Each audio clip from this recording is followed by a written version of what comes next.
My name is Clarence W. J. Jerke. Clarence, C-L-A-R-E-N-C-E. Jerke, J-E-R-K-E. And you said that the Jerke is German name. Yes. Tell me about the name that you got, Jerke. Well, when the ancestors came to the United States and going through immigration, they couldn't. Go ahead. They pronounced it Yorkie, is the way it was supposed to be, but the people that were doing the interview there, they changed it to Jerke. That's funny, huh? So what is your birthday? March 25th, 1931. Where were you born? Pardon? Where were you born? Tripp County, South Dakota. Tripp County, T-R-I-P-P. County, South Dakota. Yes. So this is your hometown. I mean the home state. Winter, South Dakota was my hometown. Yeah. And tell me about your family and your siblings when you were growing up.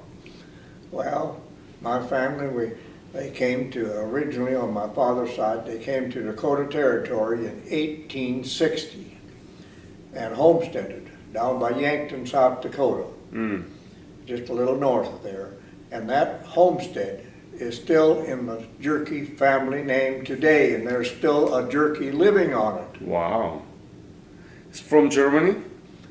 No, he was born in the United States. He's a professor at Augustana College in Sioux Falls. Ah, very nice.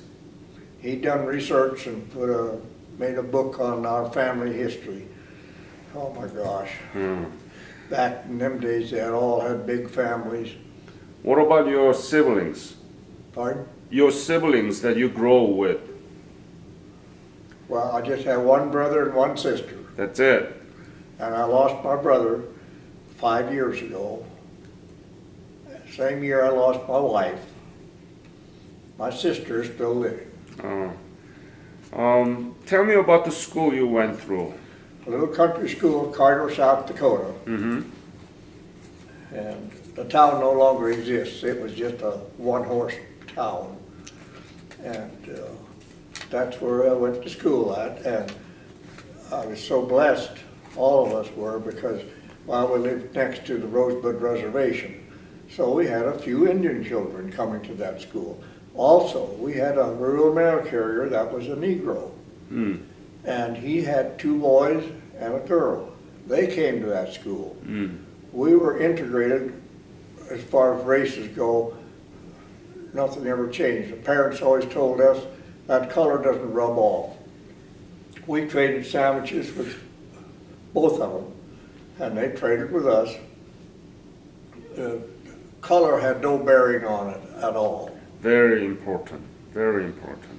So when I went in service and they was telling us how we should integrate, I'd already learned all that years before. When did you graduate high school, and what high school did you graduate? Witten, South Dakota. Witten? Yes, W-I-T-T-E-M. T-T-E-M. N. N. High school, and when was it? That was in the 40s. 19... Well, 48, 9? I got out of high school in 1949. 49. And then what did you do? Well, stayed on the farm and ranch with my dad. Tell me about the farm, your family farm. How was it? It was good sized. And when the Korean War broke out, my dad told us it was just me and my brother with him in the farm operation. He said, one of you boys better volunteer for the draft, because in World War II, things would get tough and they'd take both of the boys off the farm. And if they do that, our farming is done. So I ended up being the oldest. I volunteered for the draft. And so you were drafted? Yes. And when we landed at Incheon. Oh, no. You got, let me ask several more questions. So, do you remember when was that you were drafted? October. October 1949? No, 50. I was born 1951. So, 52, because I was 21 years old. huh. Let me ask this question. Did you learn anything about Korea in your school? No, You didn't know anything about Korea? no, You didn't know where it was? well, no, not really. Well, when we heard about it, we looked it up, and I know it was in the Pacific, I would call it. Not far from Japan. But you really didn't know much about Korea. No, no. And when the Korean War broke out, what were you thinking? Well, that's another war, and we just got through World War II, you know. And I had uncles that served in World War II. And so, well, Dad was the one that organized it then. He said, now in World War II, they'd pull both boys, and then the farm would be shut down. So one of you got to volunteer for the draft. That was tough choice, right? So, yep, so I did. You were not afraid? No, no. I trust one person way up there. Oh, are you believer? Pardon? Are you believer? Believer. Oh, yes, Mm. definitely. There was many times when I think back, that's why I'm here today. Very good. So, where did you go to get the basic military training? Fort Sheridan, Illinois. Fort, Sheridan. could you spell it? Sherdien. Eriden, Illinois. And what kind of basic military training was it? Well, that's where we got inducted. Then they shipped us down to Fort Riley, Kansas, and that's where we took basic training.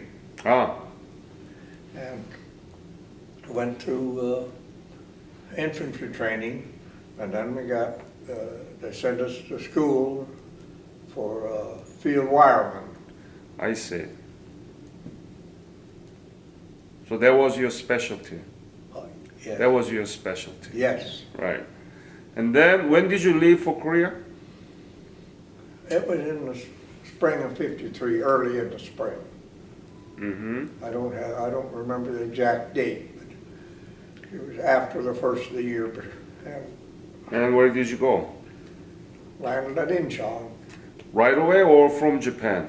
right away. We stopped in Japan, but we never got off the ship. Oh, We just stopped there for a little bit in the harbor, and they had some business or something to do, and then we went right on around and landed at Incheon. Tell me about the Incheon you first saw. Well, we come in, you had to, you couldn't go all the way into the thing. You had to get off, and we waded through some water to get to the shore. Got your feet wet. And the first thing that I seen some shells going overhead, exploding. Really? In And 1953? yes, I know, it shouldn't have been, but they were Well, enemy's shell or what was it? enemy. Hmm. I know people look at me, but my eyeballs know what they've seen. There was enemy there.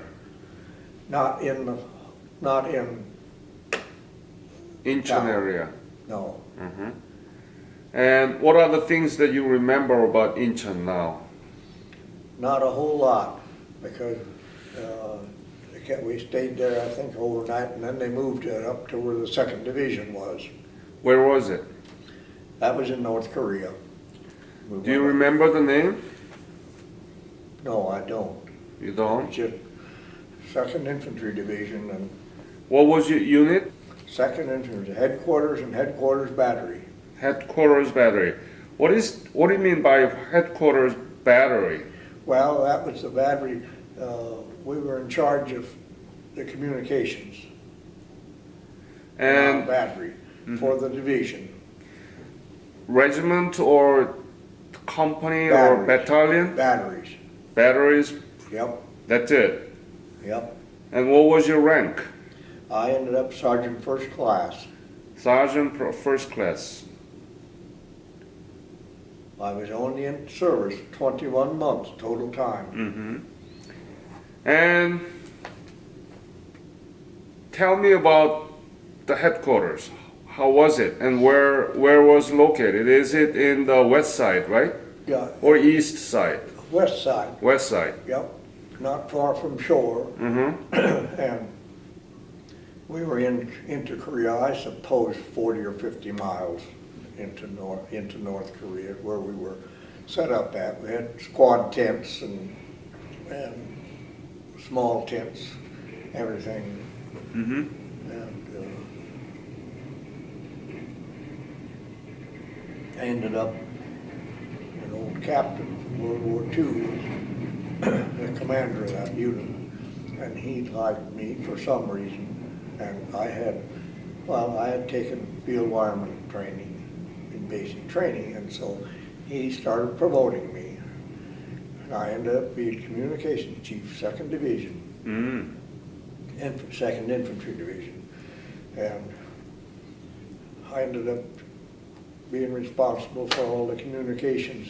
What kind of communication are you talking about? Wire, radio, telephone, the whole 9 yards, and messages. We had what they call a message center, and when messages would come up afoot or anyway overland, why then we'd have to deliver them to whoever they were addressed to. So I was very active, had to be, and I suppose there were 40 guys in that section. It was a big operation then. Well, division, that was fair size. Yep. Anything you remember, important communications or kind of imminent so that you had to do something about it? Well, I Any got episode? one that I remember so well. That was when the war ended, on the 4th of July, before they shut down. But they had signed July 24th, 27th. the earlier than that, though, they had agreed. And so the general of the armies in Korea ordered that all artillery units would fire a salvo on the 4th of July at 12 o'clock noon. That was one big boom. That was to celebrate the peace. Oh, really? That happened? I'll never forget that. Did you directly receive that? Well, that came in, and we were all told about it, what was going to go off. So that was July 4th, 1953. Yep. That was a big boom. Well, I always say I've seen more fireworks on the 4th of July than anybody else.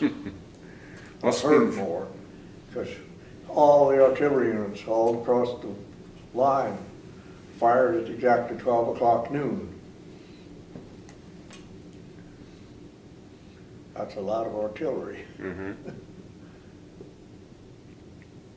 Where did you sleep? What did you eat? Tell me about the life there in Well, 2nd Division. we had squad tents, had little army cotton in there, no mattress or anything on. You just slept on that and had your blanket. That was it. And always slept with your weapon right alongside you, in under your cover. That was, and then we had chow lines you go through. You'd be standing outside to get your food to eat. How was food? Well, a lot of it was canned stuff that they'd bring in. Some of it not so good, but we all survived on it, and we ate it. K rations, C rations. But it was hot food, right? Yeah, yeah. Were you able to take showers? Well, for quite a while, no, we didn't have a shower. And the only place we could take a bath at, there was a creek down the ways away behind us, and a stream running through. And after going without a shower for about a month, we decided we're going to set something up. So we went down that creek. Well, the creek was only like this. I wasn't big enough, so we took hand grenades and threw them in the water to get the rocks loosened up. And then we go in and we throw the rocks out, and finally we had a hole that was about this deep. And then we had a big rock up here on the end. And we go down and we get soaked up, and then we jump into that water and get rinsed off, because we were taking baths. Very creative. Yep. Public bathtub. What? Public bathtub. And was water clean? The water was clear, yes. But that was the only way we got a shower. So when they talk now you got to shower every day, no.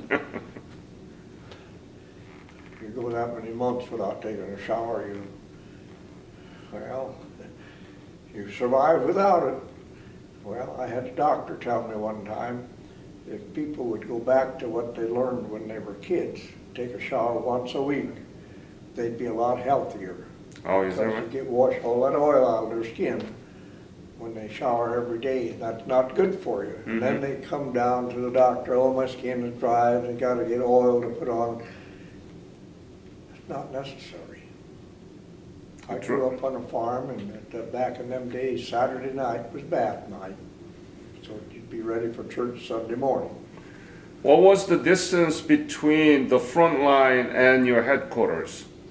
Not very much, because we'd get incoming artillery occasionally, and when they heard it was coming, we had to evacuate back a ways. So a few miles, right? Yeah. Yeah. Were there any dangerous moments during your service that your headquarters been bombed or the enemies infiltrated to? No, they didn't get us infiltrated, but we'd get airstrikes once in a while. We had, one time they sent some MPs up. They thought us guys was misbehaving a little, so they was gonna straighten us out. Well, them MPs out a little bit south of us, where we were dug in, was out in the mountains, where we had natural shelter. But there was a big flat area out there, and those MPs from back home, oh, they set their tents up out there in the open. Guess what? They got strafed. There was only 2 of them survived. They got strafed. And we told the rest of them, even the North Koreans, to know who's good guys and who's bad. That sounds like a terrible thing, but they were out there where they shouldn't be. Where everybody tried to tell them, you got to get it back in the hills, in the woods. But they was going to be smarter than the rest of us, so. What were you thinking? You said that you didn't know anything about Korea, and now you are fighting in a country that you didn't know. What were you thinking? Did you know what you were doing there? Well, yeah, I knew it was a revolution between North and South Korea, and we took South Korea's part. What we did, and defended them and tried to save them. Only the big mistake they made, my opinion, and this is my opinion, instead of pulling out when we did, we should have finished the job. We wouldn't have that mess today.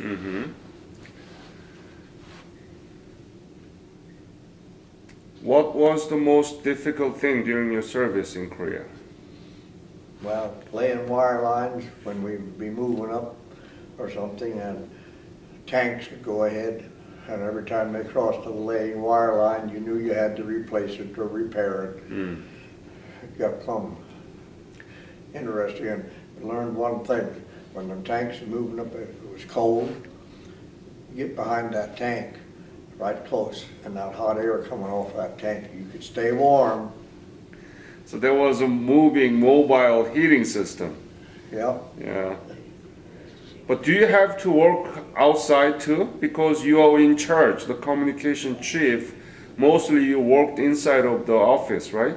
No, No? I helped lay wire lines too. I'd take a crew out and well, we'd have everybody going out, and I'd go out too because have to get the job done. We had a general come over from the United States. Our people in Washington, they had strange ideas. This general was just a one-star general, and they wanted to promote him, so they sent him to Korea so they could give him a second star. And we would have, well, up in the air, you could detect enemy movement. And so this general, he thought he would really do that good. So he got some balloons, and he sent big balloons up, way up in the air. Well, then when our planes would fly over, they would be lower and they'd miss that balloon. They wouldn't see it. We had several of them have bad accidents, hitting them wire lines going up. They shipped him back to the States, but they made him Major General. What's his name? Do you remember? No, I don't. Any other important communication you remember? Pardon? Any other important communications that you remember? Important communications, message.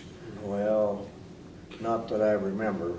There was so much of it, but it was, well, it was like this. It's all important when you're in a combat zone. You were there when the armistice was signed, July Yes. 27. Yes, Tell me about it. Any important communication about that? not a whole lot. We heard about it through our radios and telephones, because they would radio us what was coming off, and we knew it was going. How was it? How did you feel about this armistice was signed? Well, good, because then my captain, he took me where they were repatriating the prisoners. I got to see those prisoners being repatriated. And these poor guys, I'll never forget. They'd been in prisoner of war camps in North Korea. You could be 50 yards from them and count their ribs. They were that skinny. Oh, it was awful. I'll never forget that.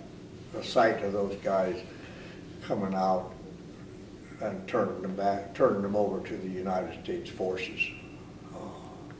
Tell me about when was it? Do you remember? Was it August? Yeah, I think so. Because I did a lot of interview with the POWs, Korean War veterans, POW. They were there for like 1 year to 3 years. They lived in a hell. And as you told me, they couldn't have much to eat, so that they were really losing a lot of weight. Yep, And they came back, right? Crossed the bridge of no return. yep. Tell me about those things more, please. Well, When was it? And exactly when was it? Do you remember? I can't remember the exact date. It was so, well, just seeing those guys, I never forget that, coming across and the shape they were in. I always think, man, those guys, you talk about somebody suffer, and then we're going to be so kind and nice to all of them kind of people. No. Treat your enemies as they treat you. That was just inhuman. Why were you there? But, Why were you there? well, I volunteered for the army, and they sent over there to fight the North Koreans. No. When the prisoner of wars came back, why were you there? Well, my captain wanted me to see that, because he'd come through World War II and he'd seen when the Japanese would release prisoners. What do they say? Do you remember? No, I don't. What do they ask first? Some of them told me that I wanted to have an ice cream. And then he had a diarrhea because he hasn't, Oh, yeah. he hadn't. I don't know about that. You don't know? No. Mm-hmm. I didn't get in contact with them. I just observed I the see. procedure. Mm-hmm.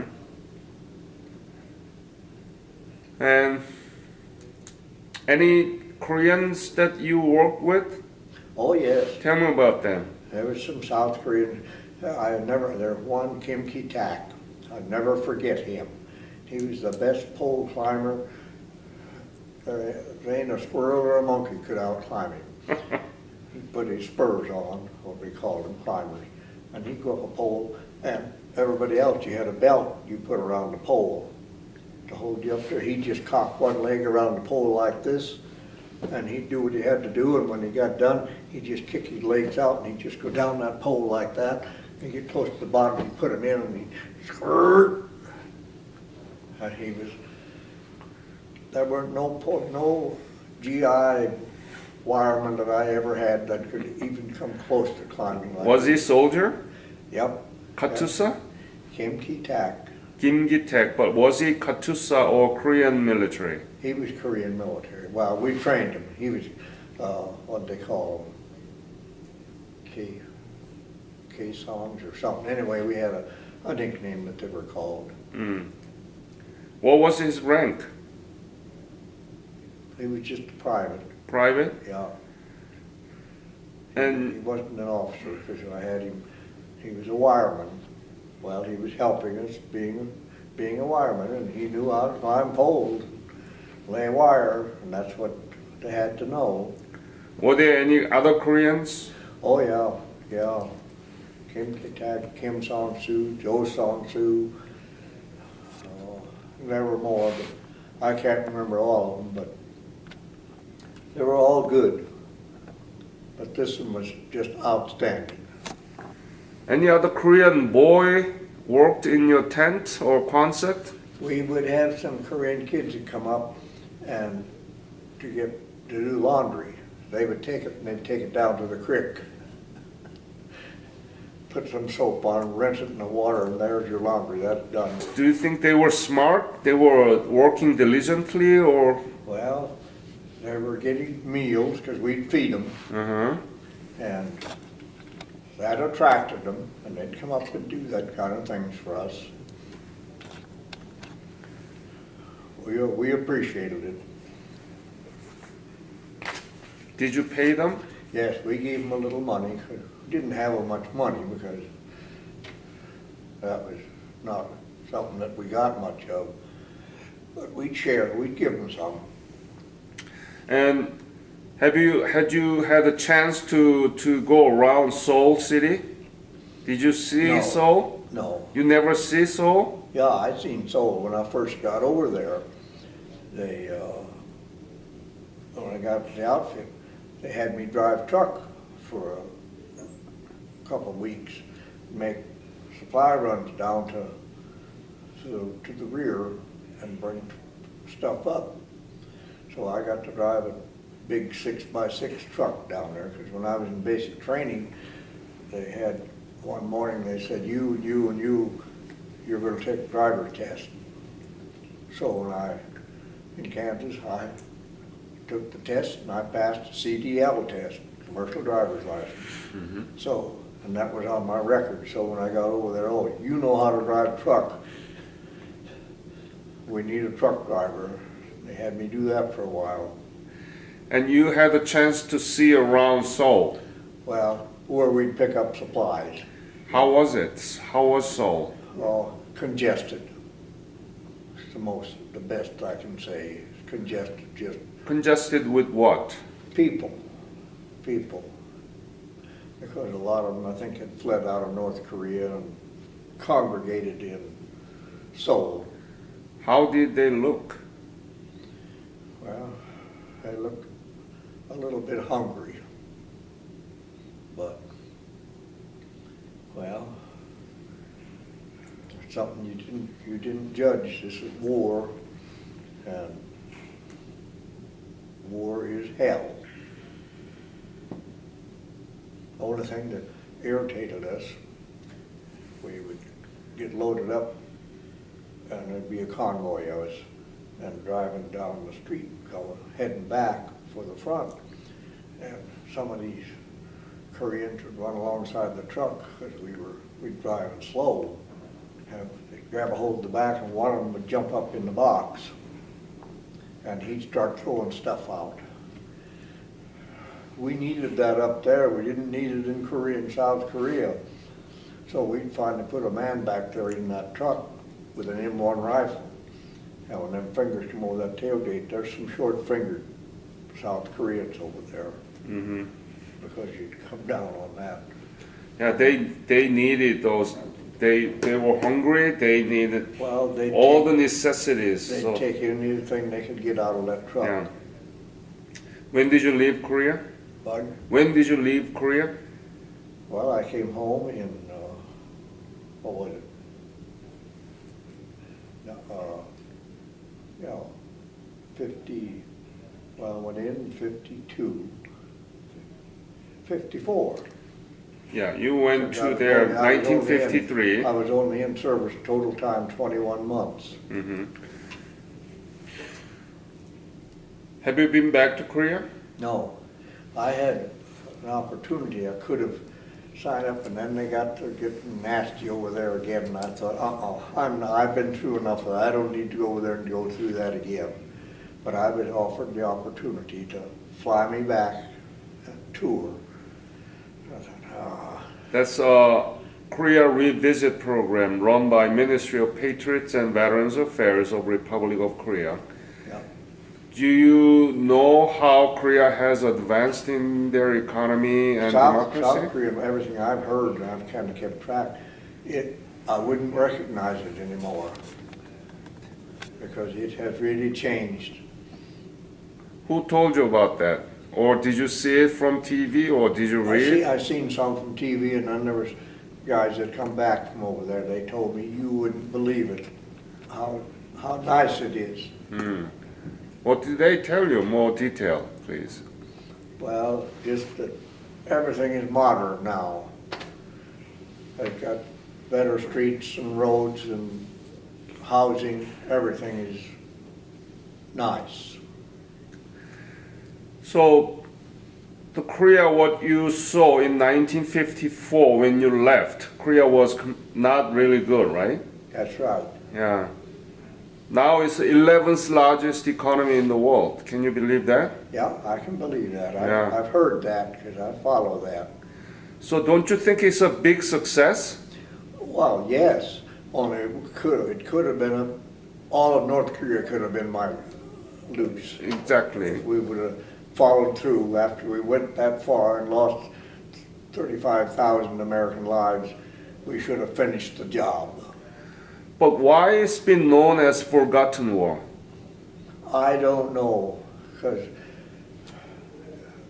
that's just, we were ignored when all other veterans, Vietnam, every place else, World War I, II, and then Korea, and they just closed the book. Mm-hmm. That's why we are doing this. Yeah, I figured that. Yeah, we are doing this and edit it and put it into the internet, and so that students and teachers can use it when they learn about the Korean War and post-war Korean developments. Yeah, So that's your legacy. yeah, You went to a country you didn't know and you fought for it, and that country now become 11th largest economy in the world. yep. How beautiful that is. That is. Yeah. Well, I rode it when we went home. I rode a train from up there to Seoul all the way down to, what's the name of that port? South end of South Korea. Busan? A big port, Yeah, Busan. south end, because it took us by train all the way down. Oh, Incheon. What? Incheon or Busan? Had to be Busan. Busan. But have you been there? No, No. never before, but a train load of us took us down, and that old train, there was no, well, it was open, and steam engine choke, choke, choke, choke. I've never forgot that train ride. So are you proud of your service? Yes, I am. Well, I've gotten so many awards.